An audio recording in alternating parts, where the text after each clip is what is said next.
Welcome back, everybody. This is That Reminds You Of. You are listening to episode 10, and we are well into our Melbourne International Film Festival screenings. What do you reckon, Doc? That's right. You just changed the name of the podcast, Baron. That reminds you of now, is it?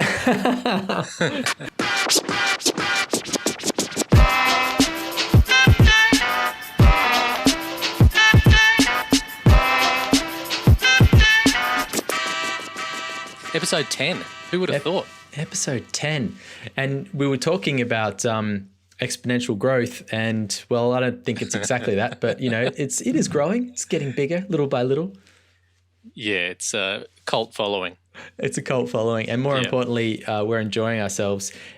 And this Melbourne International Film Festival thing, this sort of diving into a whole bunch of festival films over a short period of time and doing a bunch of episodes is fun. I'm really enjoying it. I couldn't agree more. Like, a problem I have when I go to the festivals normally is that I go in there usually half cut and watch about 5 in a day. Yeah. Love most of them and then completely forget about it. Forget about them. So I don't remember the names or what I loved or anything. So this is, at least for me, a record. So, you know, when I'm thinking, oh, what was that, you know, bloody film, I can go back and watch or listen to this crap. Absolutely. And remember. And it's kind of forcing us to think a little more deeply about each film as we watch them, because we have to come on here and talk about them, right? Yeah. I'm not sure how deep we are, but like we're at least trying, yeah? Right. Yeah, we're trying. It's making us, you know, do a little bit of extra work, which is good. Yeah. Yeah. So I guess what we're doing here now is we both got the bundle, the thriller, what was it? The dark thriller bundle, I believe it was. 3 films. There was La Llorona, Killing of Two Lovers, and Rose Plays Julie. Yes. Bundle. Dark thriller. How can you not go dark thriller? I know. As soon as I saw it, I knew I had to have it, and I was so happy to see that you had sort of picked up on the same thing. That's awesome. Yeah. And so this episode, we will talk about one of those, being Rose Plays Julie. Yep. Directed by 2 people, Christine Malloy and Joe Lawlor. Yeah, it seems like they've done a few films together as well. I was having a quick little look, and they've written and directed a few films together.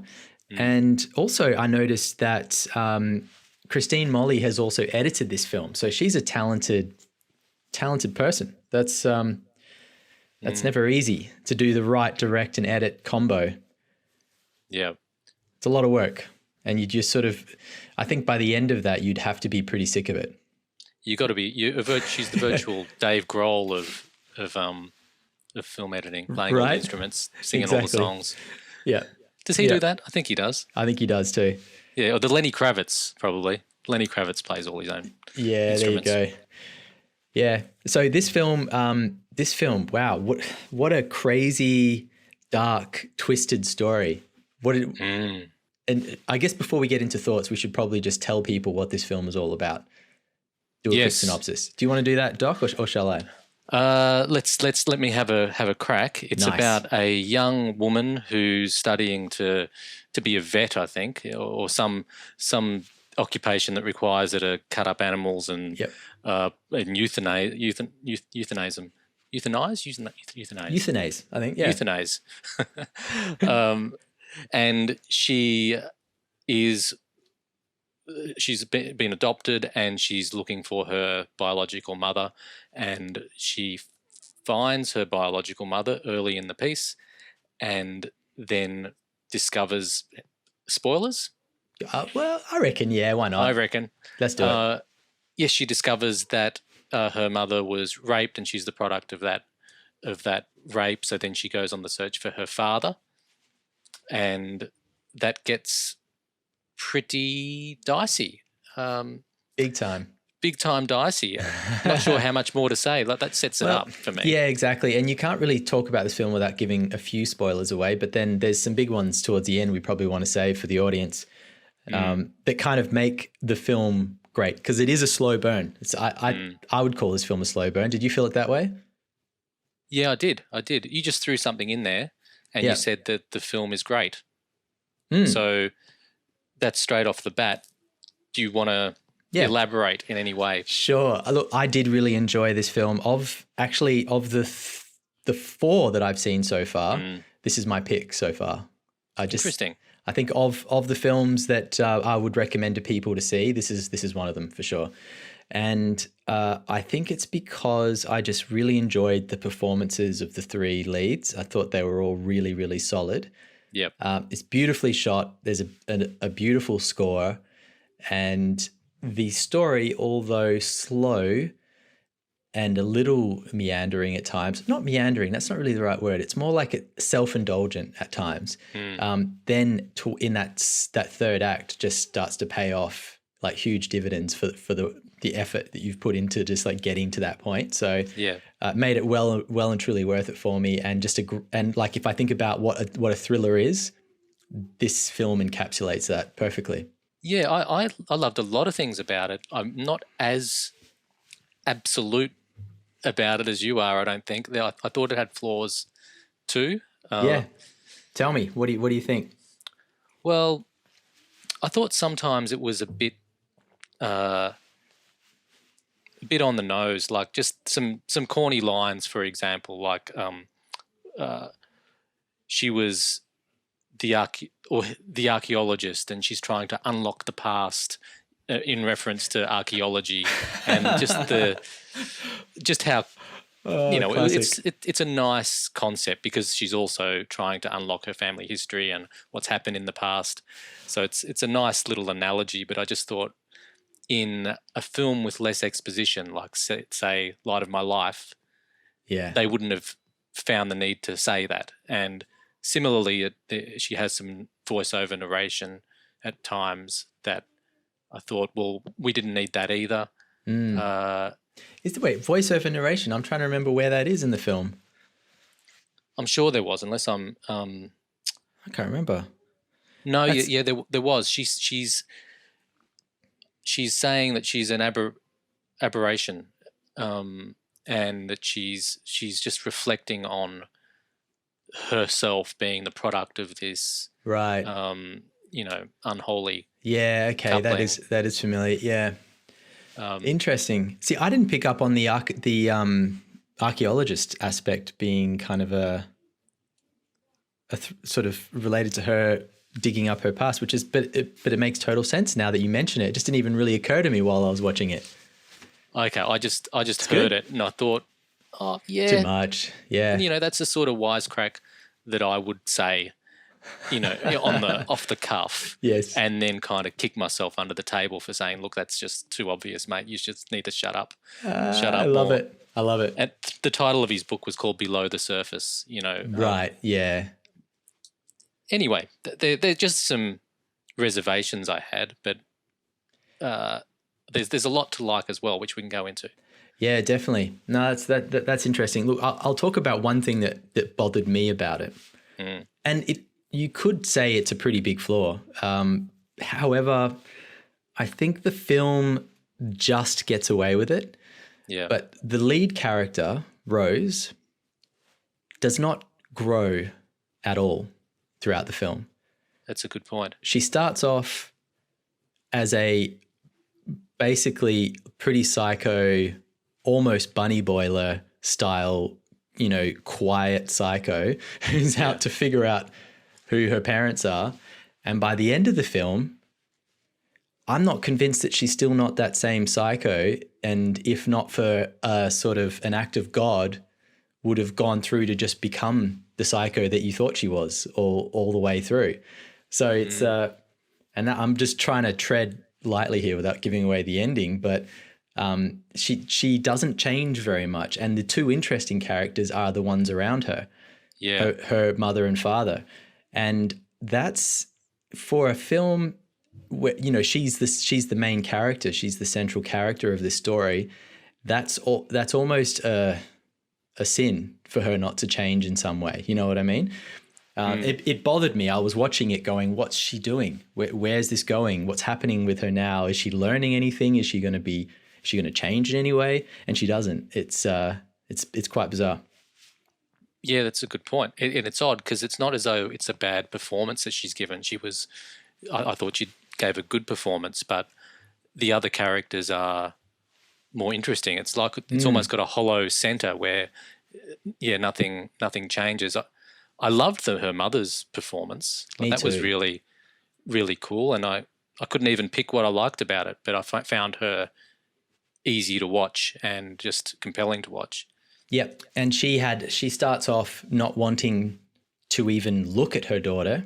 As soon as she realizes that her daughter's sort of come to track her down, she wants nothing to do with her. And by the end, she's become completely involved in her daughter's life and bought in 100% and completely turned her life upside down in order to accommodate her daughter, which is a huge change. And you can say her dad goes through something kind of similar in a different way.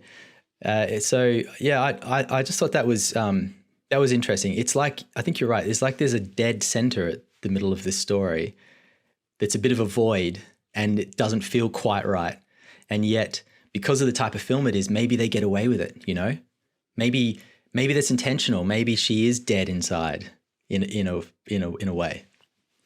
Well, you could read it that way, and I think that's a good one. I also thought when I got towards the end of the film, and there was a particular scene that was quite riveting, which we won't say, but towards the end, you probably know the one I'm talking about. Yeah.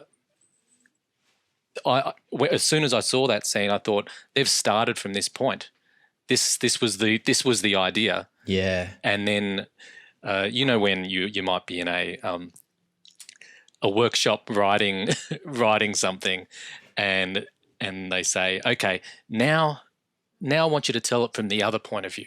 Right. So it almost felt like it's one person's story, and then the fact that we're hearing it from the daughter's perspective is almost a narrative device. Yeah, that's interesting.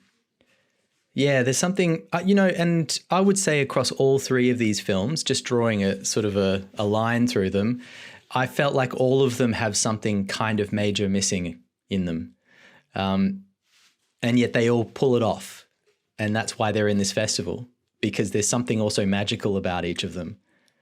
There's something missing and there's something magical with each of them, which is interesting. Yeah, okay. We're going to have a couple of good conversations after this one, because of the two other films that were as part of this dark thriller bundle, one was my favourite and one was my least favourite by quite a stretch. I can't wait to hear about those as well.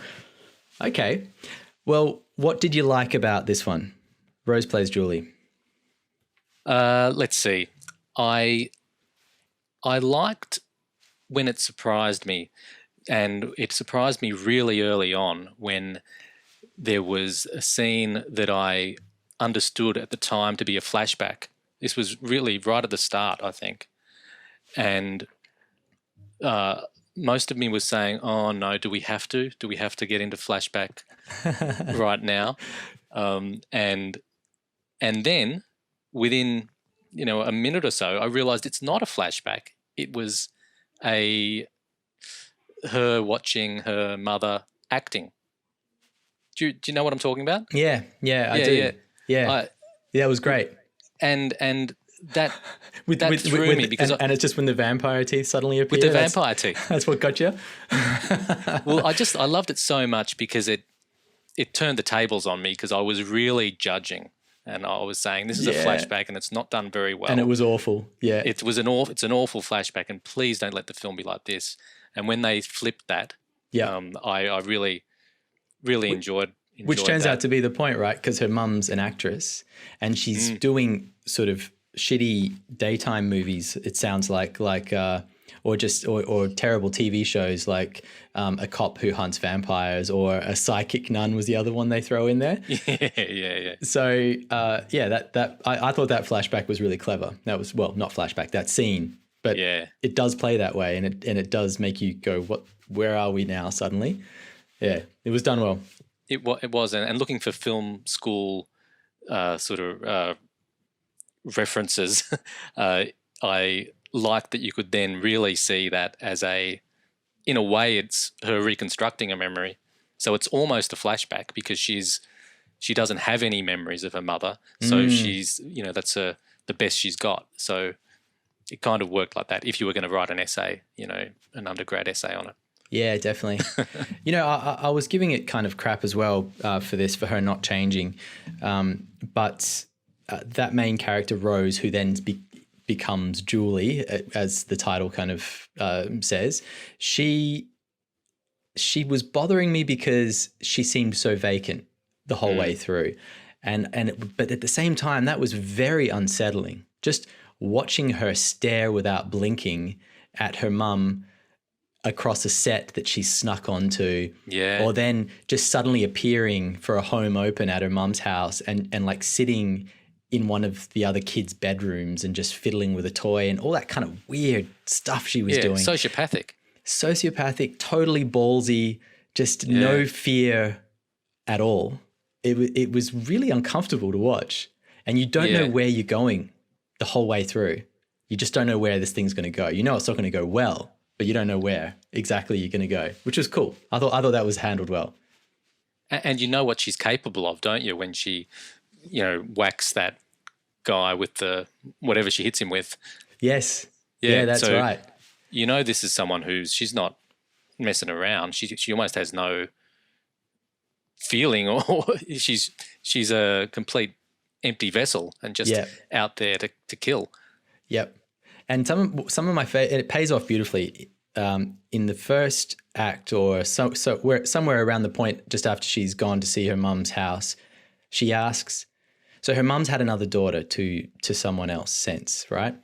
And she asks the girl how old she is, and she asks her in such a strange, direct way that you go, ooh, that's a bit creepy. And it pays off later in the film beautifully. Do you know the moment I'm talking about? When she asks the question? It's when she asks later on, when she asks her dad a similar question, like point blank, and as soon as she asks, you know exactly where this is going. Yes, except that this is really hard to dance around without giving things away, but except that when she asked her dad the question,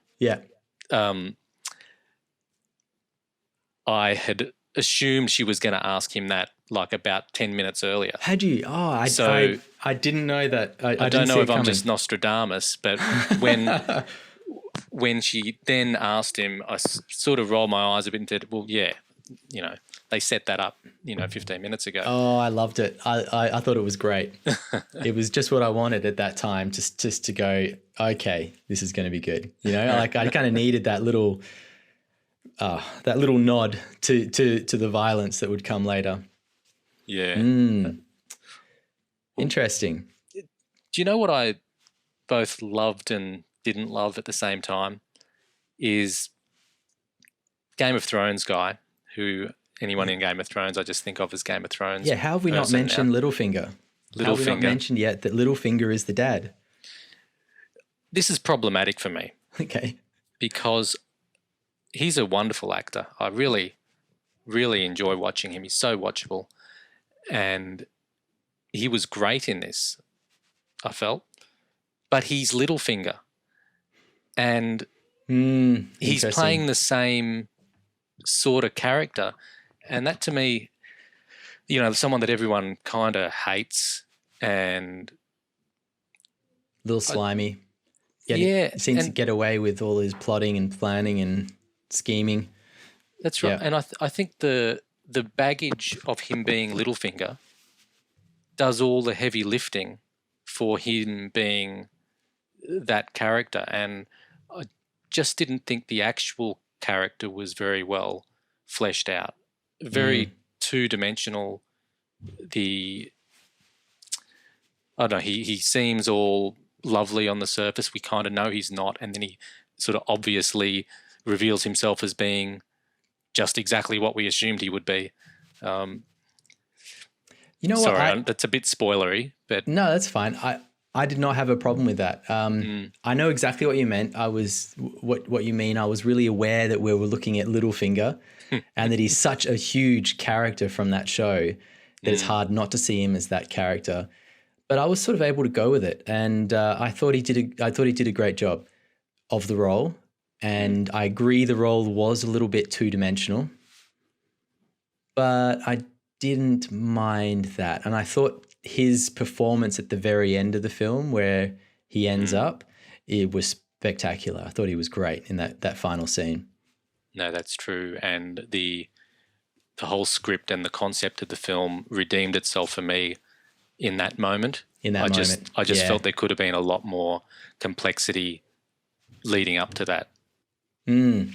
Fair. Yeah.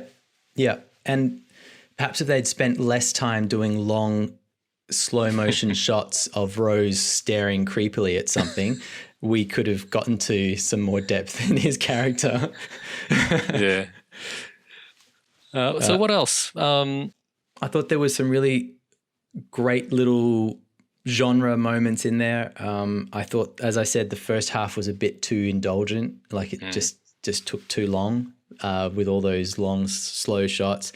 For instance, they really played on the mum and I think her name's Ellen. Yeah, Ellen and Rose kind of getting to know each other. In fact, I think what they were trying to do was almost like a little bit of a red herring that this was going to be a film about Rose becoming a psycho and taking out her mum for giving her away when she was a baby or something like that. It seems like that's what they were trying to do, except I never once actually thought that's where it was going. Like it just didn't feel right, you know? So it just felt like wasted time, you know, with that, trying to throw us off the scent a little bit, whereas they could have actually got through that a little faster and then spent more time with the dad, and that was the more interesting story. Yeah, the story between the mother and the daughter was so benign and so normal, and the mother handled it seemingly so well that it's almost a twist in itself for playing it so straight. Yes, yeah. I don't know what I think about it. I don't know if that's a masterstroke or a wasted opportunity. I'm not sure. Yeah, I was uncertain about it too. It definitely had me questioning what was going on with the film at times, and usually I would say that's a really bad thing, and I shouldn't be questioning so much at this point in the film. But it does pull itself together, and it kind of all works in the end. So as you say, maybe it's smart, maybe it's just lucky that it all kind of came together in the end. Who knows? I mean, I suppose Christine and Joe could answer that question, and Christine having that through line of writer, director, editor probably had a pretty clear idea of where she was going. But yeah, that was odd. There was a couple odd elements to the film that felt like they shouldn't work, but somehow as a whole the thing does. Yeah, I'd agree that it basically works. Yeah. But and I think it all comes down to that last act. That's what makes the film great. When it finally gets there, it's has such a punch that it's great. And it doesn't go on for so long that, you know, it's only an hour and a half, isn't it? All three of these thrillers are only about an hour and a half, which is quite nice, you know. It's great. Yeah, right. They're all tight in that respect. All of them, I think, are kind of guilty of taking too long as well, though. at times, interesting. Yeah, people should feel comfortable doing a 70 or 80 minute feature. Yeah, and if it's only 80 minutes, you shouldn't feel like anything's dragging. That's a pretty tight film, which tells me that the story's lean. And I think, you know, it's pretty clear all three of these, the story's pretty lean. Yeah. Well, did you have any reminds me ofs for this one? Not really, not off the top of my head. Nothing popped into mind. How about you? No, not really. I'm sure there's thousands because oh no, I did. Yes. Number one, sliding doors. Okay. This is pretty obscure, but early on, Rose, who then becomes Julie, basically says that she thinks that there's another version of her out there that could have been, you know, had she grown up with her mum and known her, she would have been a completely different person. So it's almost as if she's living one version of a life, but knows that there's another one, you know, in parallel. Definitely clever. Yeah, I agree with that. That's interesting. That wouldn't have occurred to me. I think I was thinking of a lot of like 90s bunny boiler thrillers like Single White Female and Sleeping with the Enemy, and I'm trying to think of all them. what's all of those ones. Yeah, and there's tons of them. I don't know why they were all around that time. It was in fashion for a little while, wasn't it? Oh, it's all. Look, it never dies. But yeah. Anyway, she's one of them. Although you're on her side because she's the victim as well, which makes it interesting. I actually just wish that she'd had a bit more personality. That would have made the thing more interesting. Yeah. If she'd had more personality the whole way through the film, I think it would have been a cool ride from beginning to end. Well, look, you are on her side, but I think all through you're not quite sure if you're always going to be on her side. Are No, you? because you're waiting for her to tip. You're waiting for her to explode, for something to go horribly wrong, and for her to turn out to be a monster. Because I think, as you said, it leaves it open to her still being a monster. Like her mum has just embraced this child and said, we're going to live happily ever after, but she doesn't yet know that she's a psychopath. Yeah, exactly. Yeah, that's right. She's sort of treating her as a complete victim. Yeah. But there's a psycho under there. Well, I think for all those reasons, it is a really entertaining film. And of the films that I've seen so far, all of them have struck a note with me. But this one is one I would probably recommend to people and say, go check it out. So this is your top one of the 3 dark thrillers. I think so. Yeah. I've written down 2 more reminds me's for this. Beautiful. Can you believe? Swing away. I'm also, I'll apologise about my headset. I think I might be peaking a bit, but We'll see how we go. We'll check that out in post. In post. Fix it in post, man. So another one is this film I watched not long ago called Irresistible. It's an Aussie film, but stars Susan Sarandon and Emily Blunt and Sam Neill.